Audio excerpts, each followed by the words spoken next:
කොහොමද ඉතින් කතා කරන්න ආවේ AC ගැන. ඒ වගේම අලුතෙන් AC එකක් ගන්න ඉන්නවා නම් brand new AC එකක් ගන්න වගේ හිතේ තියනවා නම් සාමාන්‍ය මාකට් රේට් එකට වඩා 150ක් විතර අඩුවට ගන්න ප්ලේස් එකක් warranty ඇතුව සහ නැතුව ඒක ගැන තමයි කතා කරන්න ආවේ. ඇත්තම කියනවා නම් පොඩි review එක. මේක ගැන අදහස ඔයාලා බලලා හොඳයි නම් හොඳයි කියලා ඔයාලට හිතෙන දේත් කමෙන්ට් කරන්න අමතක කරන්න එපා. දැන් ඉතින් හැමෝම දන්නවා මේ දවස්වල ඉන්න ටිකක් අමාරුයි මාරම රස්නයක් තියෙන්නේ. ඉතින් හැමෝම බලන්නේ කොහොම හරි AC එකක් තියෙන තැනකට පොඩ්ඩක් යන්න. එහෙම නැත්නම් ගෙදරකට AC එකක් හයි කරගන්න. දවල් පාරකෙන් බහැලා යන්න බෑ මාර රස්නයක් තියෙන. දැනට ලංකාවේ ප්‍රධාන පෙළේ ආයතන ටිකක් තියෙනවනේ විකුණන. එතකොට ඒ කියන්නේ සිංගර්, අබාන්ස් ඒ වගේ කම්පැනි ටිකක් තියෙනවනේ. ප්‍රධාන වශයෙන් විකුණන කම්පැනි ටික හැරෙන්න එළියේ තියෙන ෂොප් වල හැමතැනම බැලුවම අපිට අඩුවටම සෙට් වෙච්ච තැන ප්‍රධාන පෙළේ කියන කම්පැනි වල සාමාන්‍යයෙන් 12000 BTU AC එකක් කියන්නේ ලක්ෂ 2 පැනලා. ඉන්වර්ටර් සහ නන් ඉන්වර්ටර් කියන දෙකම.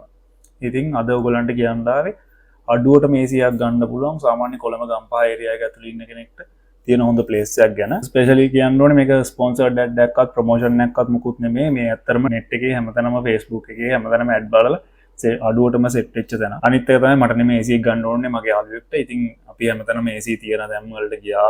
අබාන්ස් එකට ගියා, සිංගර් එකට හැමතැනම AC බැලුවා. සිංහගිරි ඒ ඔක්කොගෙම සේම් AC එක Hisense කියන AC එක තමයි අද කතා කරන්නේ. ඉතින් ඕම් බලබලදී තමයි කිරිබත්ගොඩ ලක්සල අපිට සෙට් වෙන්නේ. ඒකේ අපි ගත්තා Hisense 12000 BTU ඉන්නට නැති AC එක. warranty නැතුව 115000කට. මේ price එක සාමාන්‍යයෙන් දැනට මාකට් එකේ තියෙන rate එකෙන් half. මොකද ලක්ෂ 2 පැනලා තමයි හැම AC එකකම price යන්නේ. non inverter AC එකක් තමයි ඒ ගානට යන්නේ. ලක්ෂ 2කින් උඩ. අබාන්ස් සහ සිංගර් කියන අනිත් කම්පැනි වල මේගොල්ලෝගේ warranty එක ගන්න ඕනේ 133000ක් වගේ වෙන්නේ fix කරලත් දෙනවා.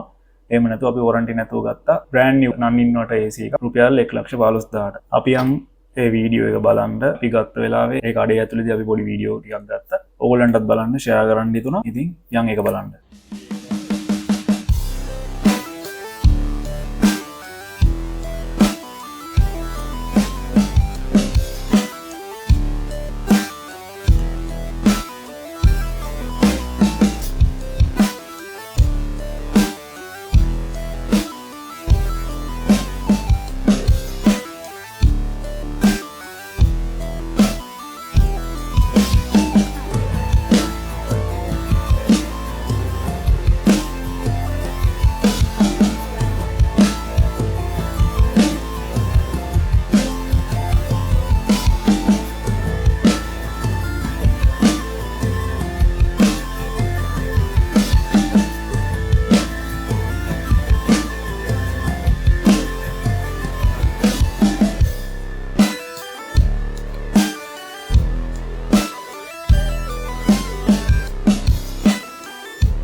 සාමාන්‍යයෙන් ඉතින් අපි brand new AC එකක් ගත්තත් 15000ක් වගේ යනවා fix කරන්න 15000 18000 අතර වගේ ගාණක් cost එකක් යනවා අපිට මේ AC එක fix කරගන්න. අපි මේක ගැන පොඩ්ඩක් හොයද්දි දැනගන්න පුළුවන් වෙච්ච දේ තමයි non inverter AC එකක් පැය 2ක් 3ක් වගේ දානවා නම් හොඳයි කියලා තමයි ටෙක්නීෂියන්ලා කිව්වේ. ඒ අරෙන්න එක දිගට දාලා දෙනවා නම් කරන්ට් බිල සාමාන්‍යයෙන් ටිකක් වැඩිපුර එනවා කියලා කිව්වා.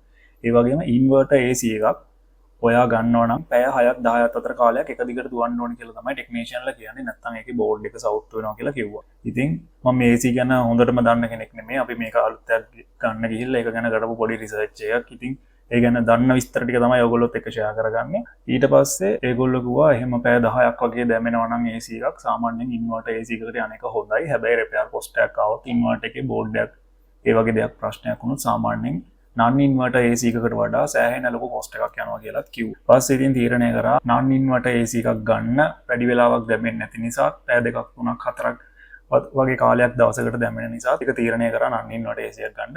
මේක Hisense 12000 BTU non inverter brand new AC එකක්. තව media AC එක හොඳයි කියලා ගොඩක් ටෙක්නීෂියන්ලා කිව්වා. ඒ වගේම හැබැයි ඒකේ warrantyත් එක්ක එන්නේ price එක ටිකක් වැඩි 1,50,000න් උඩ තමයි තිබ්බේ 50-60ත් අතර මට මතක හැටියට. එතකොට ඒකේ නම් ඉන්වර්ටර් එකක් තමයි ඒ ගන්න තිබ්බේ. ඉන්වර්ටර් AC එකක් සාමාන්‍යයෙන් ලක්ෂ 180ක් දෙකෙන් එහා පැත්තේ වගේ වෙන්න ඕනේ මට මතක හැටියට. ඉතින් ටිකක් අනිත් AC ඔක්කොම ගණන් හැබැයි අපිට Hisense AC එක තමයි මෙච්චරම අඩුවට හොයාගන්න පුළුවන් උනේ 12000 BTU. අනිත් හැම AC එකක්ම ටිකක් ගණන්. ටෙක්නීෂියන්ලත් එක කතා කරාම ඒගොල්ලෝ ගොඩක් අය කිව්වේ Hisense AC එක හොඳයි. ඔය එක කතා කිව්වට කිසිම ප්‍රශ්නයක් නැතුව අවුරුදු 4-5කට වඩා දුවන්න පුළුවන් AC එකක් කියලා ඒගොල්ලොම රෙකමන්ඩ් කරා. අර ගොඩක් අය කිව්වා මීඩියා වගේ එකට යන්න පුළුවන් නම් හොඳයි කියලා. හැබැයි අර බජට් එක ගැන බලපු හින්දා තමයි මේකට යන්න තීරණය කරේ. දැන් අපි LG වගේ AC එකකට යනවා නම් ඒගොල්ලෝ ගොඩක් දේවල් ප්‍රොමෝට් කරනවා. Wi-Fi control එක තියෙන ඒ වගේ අර ගොඩක් ඔප්ෂන් තියෙන දේවල් ප්‍රොමෝට් කරන. හැබැයි ඉතින් අපිට ඇත්තටම ඕනේ කූල් වෙන්නනේ. ලොකු ඔප්ෂන් වැඩක් නෑනේ. බජට් රේන්ජ් යනවා නම් ඉතින් මේ වගේ AC එකකට යන එක හොඳයි. කිසිම ප්‍රශ්නකුත් නෑ. ටෙක්නීෂියන්ලා කිව්වා මාස 3කට 6කට වගේ සැරයක් කොහොම සර්විස් කරන්න ඕන කියලා. සාමාන්‍යයෙන් ඒකේ තියෙන අර net එක ගලවලා ලිය කරන්න තියෙන පොඩි දේවල් ටික නම් අපිට කරගන්න පුළුවන්. හැබැයි ඉතින් එතනින් එහා දෙයක් කරනවා නම් අර සම්පූර්ණ ඇතුළේ ඉන්ඩෝ AC යුනිට් එක ක්ලීන් කරනවා නම් ඒගොල්ලෝ ඕන වෙනවා. මොකද නැත්නම් ඇතුලේ වතුර හැලෙනවනේ ප්‍රෙෂර් ගන්න එක අල්ලද්දි. අවුට්ඩෝර් යුනිට් එක සාමාන්‍යයෙන් අපිට ක්ලීන් කරගන්න පුළුවන් තත්ත්වයක තියෙනවා. ඔයා දන්නවනම් ඔයාගේ හයි ප්‍රෙෂර් ගන්නයක් තියෙනවා නම් ඒක ලොකු දෙයක් නැහැ. නමුත් ඉතින් ටෙක්නීෂියන් කෙනෙක් ඇවිල්ලා කරනවා රුපියල් 3000ක් වගේ charge කරනවා කියලා කිව්වා. සාමාන්‍යයෙන් මාස 3කට වගේ කරන්න ඕනේ කියලා තමයි කිව්වේ. ඉතින් ඔයා මීට වැඩි අඩුවට ගන්න ප්ලේස් එකක් දන්නවනම් ඒකත් මෙන්ෂන් කරන්න කමෙන්ට් එකකින්. ඒ වගේම මේක ගැන ඔයගොල්ලන්ගේ අදහසත් අනිවාර්යයෙන්ම කමෙන්ට් එකක් දාන්න. AC ගැන මීට වඩා ඔයගොල්ලෝ මට වඩා දේවල් දන්නවනම් ඒකත් කමෙන්ට් කරන්න. ඔයා මේ shop එකේ නම තියෙන දන්න නැත්නම් ලක්සල කිරිබත් ගොඩ කියලා Google එකේ search කරන්න. ඔයාලට හොයාගන්න පුළුවන් ඒකෙන්. දැනට මම දැක්ක Facebook marketplace එක සහ අනිත් shop singer, අබාන් සිංහගිරි ඔය ඔක්කොගෙන් බලලා දැනට අඩුවටම අපිට සෙට් උනේ උතන තමයි. ඊට වඩා අඩුවට තනක් ඔයා දන්නවනම් පල්ලෙහා කමෙන්ට් section එකේ දාන්න අනිවාර්යයෙන්ම. අනිත් හැම කෙනෙක්ටම වැදගත් වෙයි ඒක මේ ගැන පොඩ්ඩක් අප්ඩේට් වෙන්න. අලුතින් AC එකක් හයි කරන් ඉන්න කෙනෙක්ට. ඉතින් ඔයා මේක බලලා ඔයාට මොනවාම හරි දෙයක් ගැන දැනගන්න හම්බුණා නම් ඔයාගේ knowledge එක පොඩ්ඩක් හරි අප්ඩේට් වුණා කියලා හිතනවා නම් තවත් කෙනෙක්ට බලන්න වීඩියෝ එකට like කරන්න. ඒ වගේම කමෙන්ට් කරන්න. subscribe කරපු නැති කෙනෙක් ඉන්නවා නම් subscribe කරන්න. අපි මේ වගේම කතාවකින් ආයෙත් තවත් දවසක සෙට් වෙමු.